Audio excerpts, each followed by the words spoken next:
This is Ethics Lecture 2. You'll recall at the end of Lecture 1, we were talking about Thrasymachus and Thrasymachus' intervention into Polemarchus and Glaucon, not Polemarchus, Polemarchus and Socrates' discussion. And Thrasymachus accused Socrates basically of tearing down other people's arguments without offering anything in return. Thrasymachus claimed it's easy to do that, but it's much harder to come out with a theory of your own. And Socrates, to his defense, claims that, well, he would love to come out and say what justice is, etc., but he just doesn't know.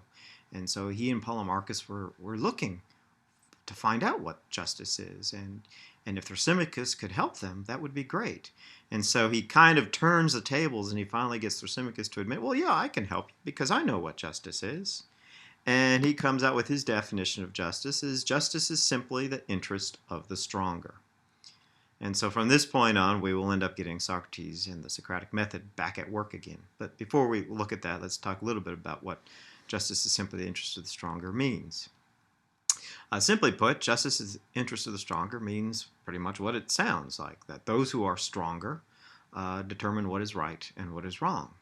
Thrasymachus has in mind the people who are leaders of states and republics and so on. They're the ones who determine the law, punish those who break the law, and have the power to see that things get done in their own self-interest. In our own contemporary society, I suppose you could see public opinion is one example of that which determines right from wrong, or special interest groups, perhaps in politics, help to determine legislation that is in their self-interest, etc. Underlying all this for Thrasymachus is the notion that self-interest is the guiding principle of what determines right and wrong, that we're basically selfish by nature and out for ourselves. And if we can get away with things that are in our self-interest, whatever the justice of the time may be, it's in our interest to do that. So might makes right, which is the sort of cliched version of stating Thrasymachus' position, is the notion then that those who have power and authority are generally the ones that determine the norms of society. But whatever the norms may be, the ideal, again, for Thrasymachus is what he will call perfect injustice. And perfect injustice is the ability to commit injustice and get away with it.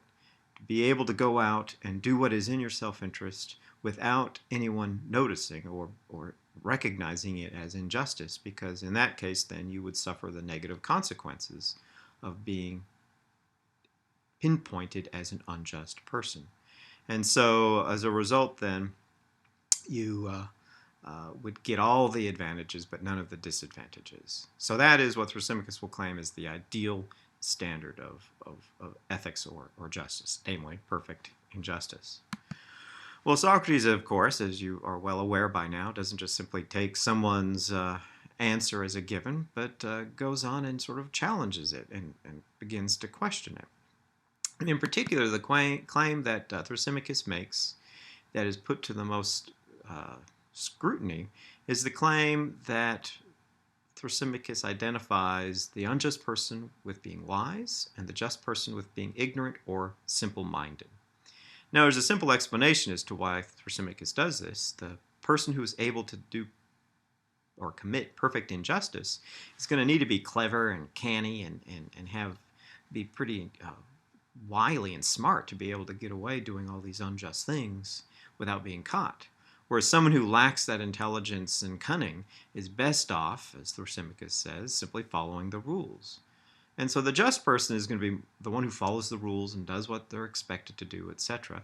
Those are the people that are going to be more simple-minded and not capable of acting in their self-interest. The wise and clever ones, who are capable of committing perfect injustice, they are going to be the ones that are the ideal in the Thrasymachus' perspective. So this is, and Thrasymachus agrees, he says, yes, Socrates, that is my position.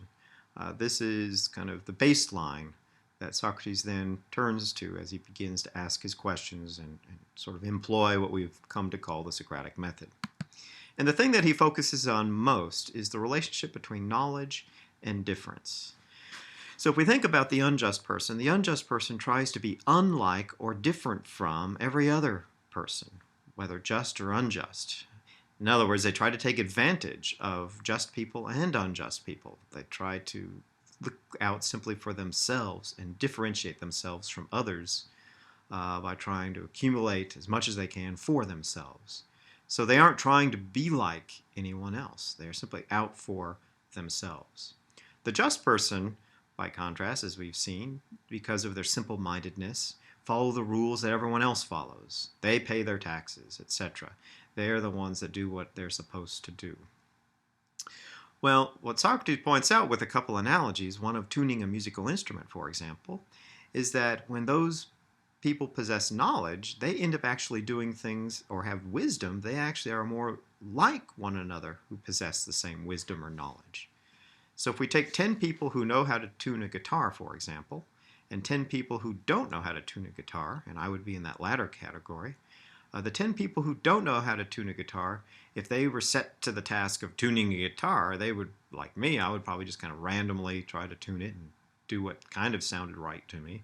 But in reality, the end result would not be a tuned guitar. Whereas the other person, or 10 people who know how to tune a guitar, when they get to the end, you're going to have 10 guitars that basically all sound the same.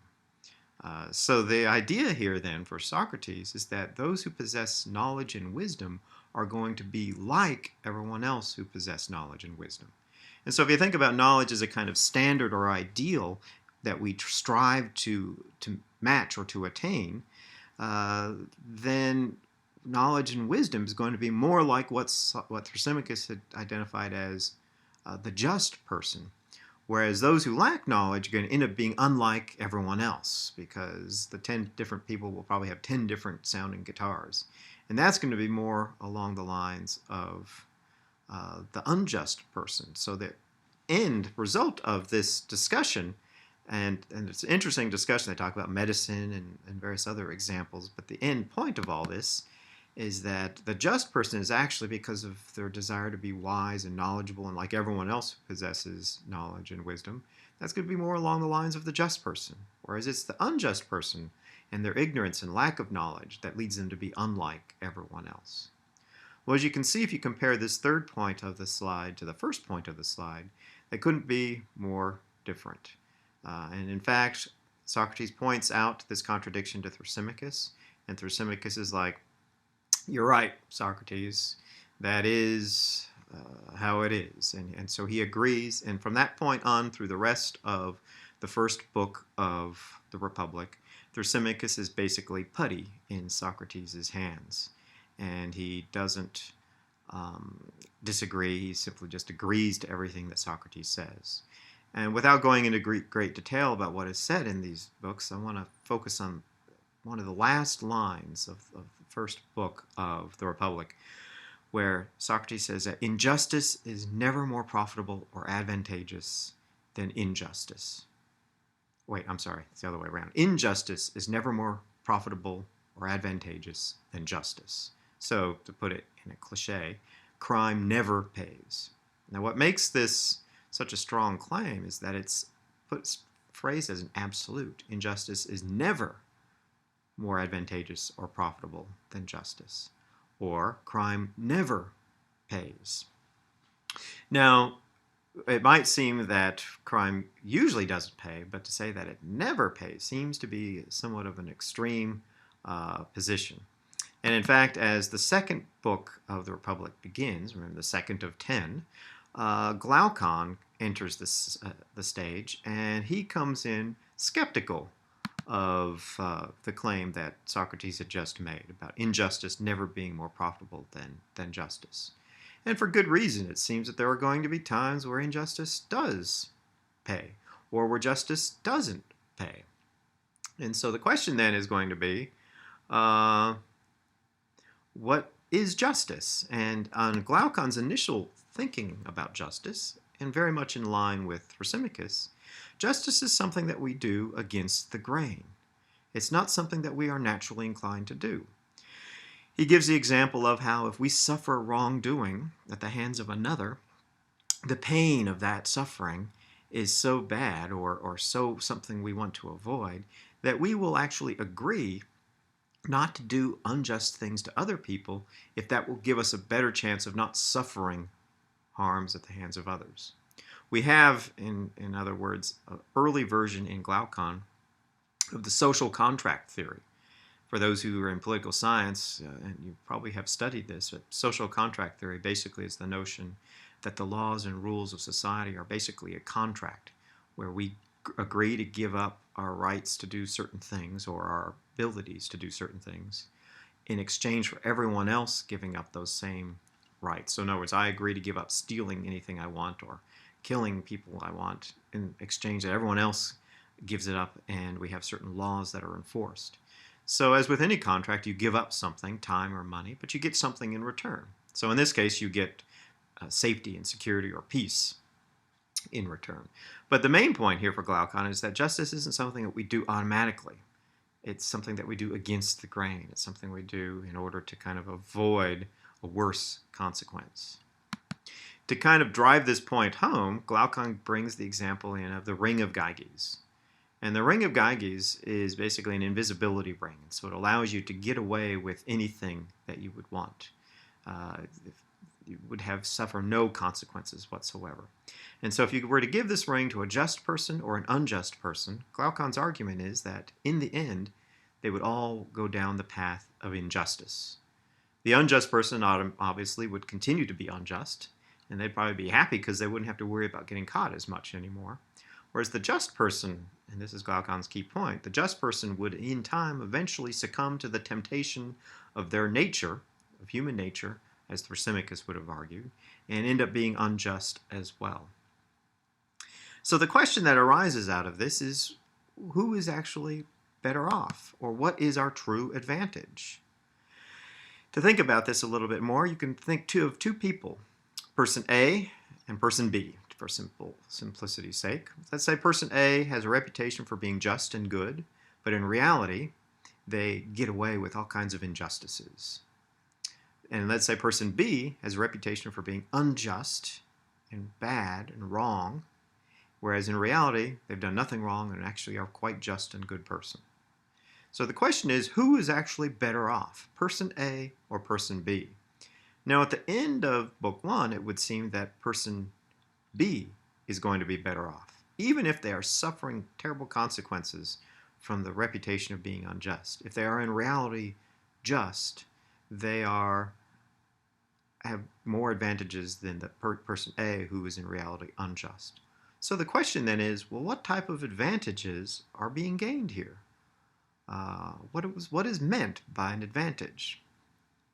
So to address this problem, they begin to talk about what they refer to in the text as a city in speech. The idea here is very simple. If we ask an individual what they think justice is, we will get a bunch of different answers. But if we look at what makes a city just, then we can come up with perhaps an answer that is going to be true of all individuals. So much of the Republic is spent talking about what goes on in a city or in the ideal republic. But the point here isn't to put forth a text in political theory, although this text, the Republic, is often taught as such, and with some good reason. But the main point of the Republic is that it's an analogy to get at what makes an individual just. And one of the things that they come up with, and in classes when I teach this, we kind of go through all the things that are needed in a city, and we come up with all these various things. We need rules, we need people to enforce the rules, we need food, we need buildings, we need all kinds of different things if we're going to live together. And it's generally assumed that we will live together. But the analogy of the city to the soul generally leads to three distinct functions. The first function is the ruling function. In other words, this is the part of the city where the laws and rules are made. In other words, we need to have some rules to maintain order and to prevent chaos. We also need a guardian function. In other words, rules without enforcement are meaningless. And finally, we need what they call a provider function. Basically, they provide for everything else. all the necessities and luxuries of society. And at this point in the discussion, they actually kind of get to an interesting point, because Socrates is actually pretty happy living in a pretty minimal city where the basic needs are satisfied, where there's rules and the rules are enforced and all our basic needs are kept. But Glaucon's like, but people, this is like a city for pigs, and it's not really a happy city. I want luxuries. And Socrates is hesitant to allow luxuries into the city. I mean, fancy wines and arts and various other types of luxuries. Because, as you might imagine, luxuries begin to add an inequality and disparity of wealth in society, because there's no limit to how many luxuries one can acquire. That you can, the only limitation is the amount of money that you have. Where there is a limit to how much food you need or how much clothes you need to wear on a particular occasion, etc. And the other risk is that when luxuries are added, you become, at least in the ancient Greek world, susceptible to attack and looting from other cities who aren't as wealthy as you. And so the guardian function would then have to become not only an enforcer of the rules, but a kind of military protecting the city as well. Well, Socrates allows for the luxuries into the city, although reluctantly, because he probably recognizes that realistically that is what's going to happen. And I think that's a whole interesting discussion in and of itself, where and how luxuries fit into our conception of self and into society and so on. But with that, then, we have these three functions: the ruling function, the guardian function, and the provider function. And they all need to work for the benefit of the city or state as a whole. If any one of them is functioning poorly, the whole suffers. If any one of them functions only for its own benefit and not for the benefit of the whole, we then have corruption in the state. And if one part is ruling when it shouldn't be ruling, in other words, the guardian function or provider function is ruling, then we also have corruption or a poorly functioning state. So any way you look at it, basically what we need all three to know their role, to be performing the role to the highest of their ability, and performing their role or function for the benefit of the whole. So this is what they come to in the end of their city and speech. And then they return then to the three parts of the soul, which by analogy are derived from the three parts of the city. And so with this in place, they then begin to look at what is the most satisfying life. And so we can consider, for example, that the provider part of the city corresponds in the soul to the instinctual part or the appetitive part of the soul. And so the life here would be the life of wealth, because wealth and money is what provides for all our wants. So one might ask a businessman or someone who's out for financial gain or success, what's the most satisfying life? They would say a life of wealth, and an accumulation of wealth is the most satisfying life. The second part of the soul, or the part that's associated with the guardian function of the state, is the honor-seeking part of the soul. Thumos is the Greek word. And from that perspective, for an individual, the life of honor and recognition is going to be the most satisfying life. So a military person and military honors and so on and so forth, that would be the most satisfying life. And finally, the third part of the soul is the life of knowledge. The ruling function of the city corresponds to the rational function of human beings, and the rational functions was capable of acquiring knowledge of principles and laws and rules and so on. And so you ask someone who's interested in that part of the soul, they would say the life of knowledge is the most satisfying life. Now, as Plato points out, or Socrates points out, it might depend on who you ask what the most satisfying life is. Ask a businessman, they'll say the life of wealth. Ask a military man, they might say the life of honor. Ask a philosopher, they might say the life of knowledge. But then Plato goes on and offers a very interesting criteria for actually answering the question, the most satisfying life. And he says, that which is filled with more being and is more real is more truly satisfying than that which is less filled. So in other words, the basic idea here is that if you are in an internet relationship with some virtual character online, that is not as real as a flesh and blood relationship with a real person that you can see face to face. And the idea here is that although one may be satisfying, one is going to be more truly satisfying, the one that is more real. So the flesh and blood face to face relationship is going to be both more real and hence more truly satisfying than that which is less real. So in this context, then, Plato or Socrates says, what's most real, that which is eternal and unchanging, or that which is mortal, fleeting, and changing?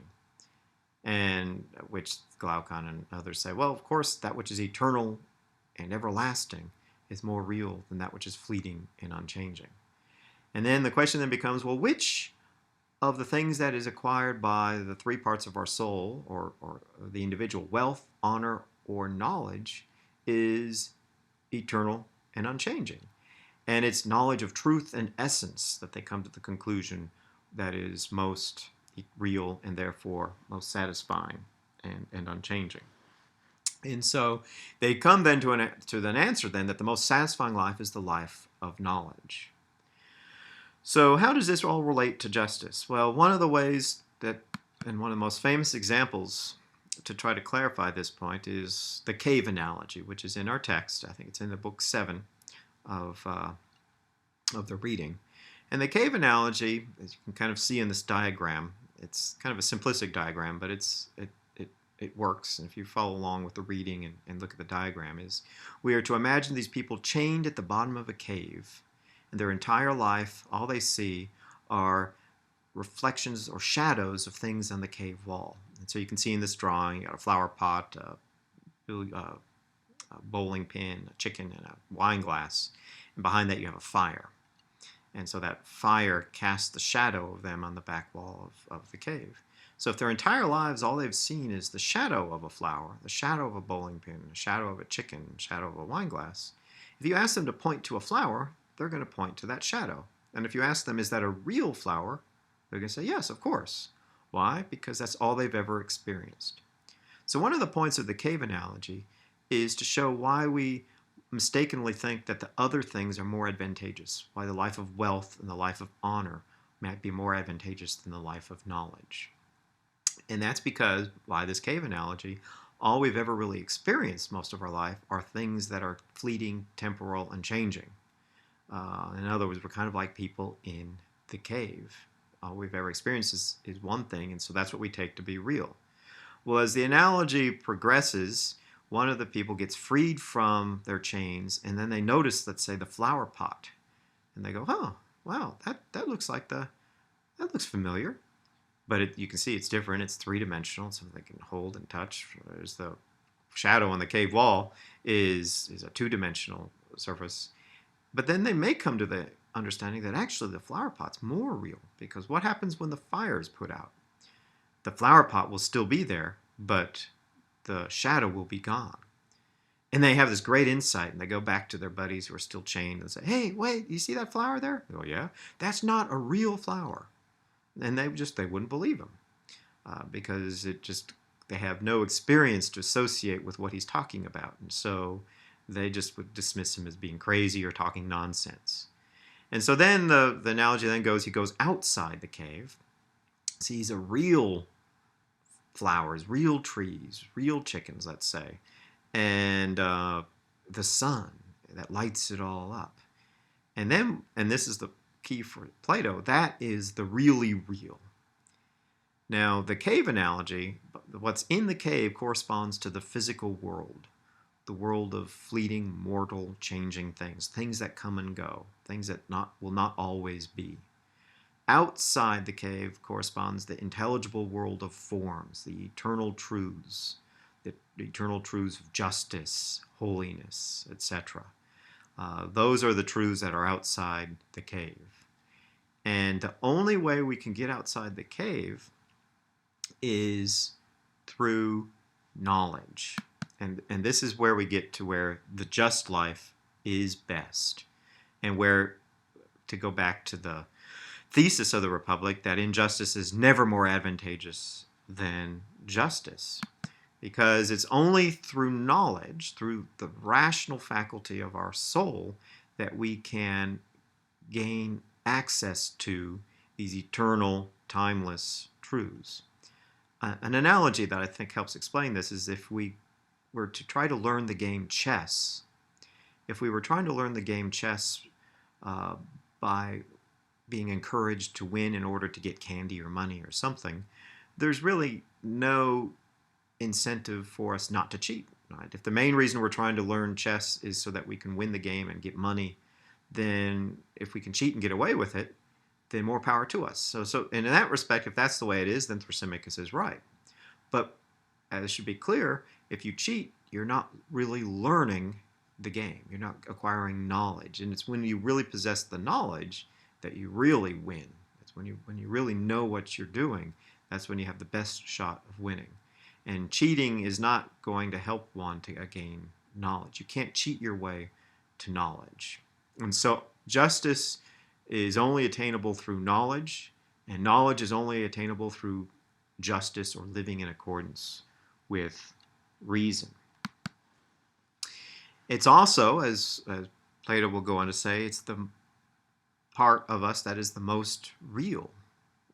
The rational part that grasps eternal truths is the most real part of ourselves, and it's the eternal part of ourselves, too. It's at this point where people like St. Augustine and others within the Christian tradition will find in Plato's Republic a close analogy with what they would argue in Augustine, for example, his City of God book. He talks about God, and the city of God is the eternal, unchanging city, and the city of man is the changing city that doesn't last forever. And Augustine had firsthand experience of this because the Roman Empire was collapsing around him while he was the bishop in North Africa. So he was very much aware of this sort of distinction, and he largely copies Plato's arguments here when he's talking about the eternal being the most real. And so the only way to get there is through reason. But this path is difficult. It's not easy because we, as the cave analogy points out, are distracted by all these worldly things, and our experience leads us to take things to be real when they may not be real. And so it's a very, very difficult path to follow, but the only way to really follow it is to try to maintain a rigorous sense of rationality, questioning, the Socratic method. All that approach is really the best way we can to try to uncover things that might not be right, that might not be good, and where there might be problems. And only through this kind of life of questioning and reason can we truly be the best people and the best societies that we can be. And if you look historically, the great advances, moral advances in society have largely been prompted by people who had the courage and took the difficult path of questioning what was taken as a given at that point in time. And eventually others began to see the merits of those questions, and eventually the societies changed, and what was once taken to be okay or acceptable was no longer taken to be okay or acceptable. So this is the sense then in which injustice is never more advantageous than justice. So with this then, we've come to the end of Plato's lectures. The next couple lectures we're going to talk about Aristotle.